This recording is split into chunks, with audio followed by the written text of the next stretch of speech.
آج کل مردانہ قوت کے نام پہ ٹوپی ڈرامے ہو رہے ہیں نا. تو جوان آدمی میں کوئی کمزوری نہیں ہوتی. جب ہوتی ہے تو پھر ہر چیز ہی کمزور ہوتی ہے. ایک ساتھ ہی پوری باڈی کمزور ہوتی ہے انسان کی. اس لیے یہ ٹوٹکے موٹکے اور یہ اوٹ پٹانگ چیزیں کھانے کی ضرورت بولو نہیں ہے کہ جی یہ کھا کے پتہ نہیں تو 8 شادیوں کی طاقت پیدا ہو جائے گی, 16 شادیوں کی طاقت. بکواس ہے, سب فضول باتیں. جب تک چل پھر رہے ہو, بول رہے ہو, آنکھیں صحیح ہیں, کان صحیح ہیں, سوننے کی طاقت صحیح ہے, ہضم کرنے کی طاقت ہے, تو ساری طاقتیں ٹھیک ہیں. جب کمزور ہو گئے تو ایک ساتھ ہی ہو گئے سارے, سب کچھ ساری کمزوریاں ایک ساتھ ہی پیدا ہوتی ہیں. تو جب تک باقی باڈی ٹھیک ہے تو باقی بھی ٹھیک ہے.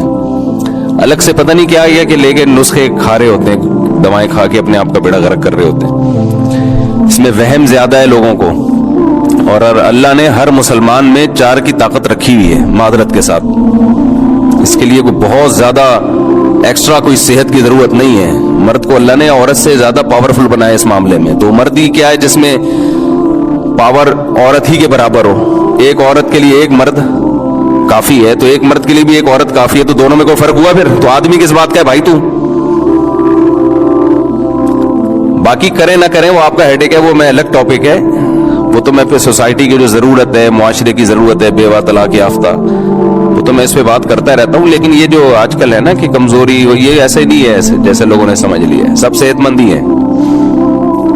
ہاں کوئی خدا نخواستہ کوئی شوگر کا مریض ہے, کوئی ایکسٹرا کوئی بیماری ہے اس میں, تو ایک الگ بات ہے.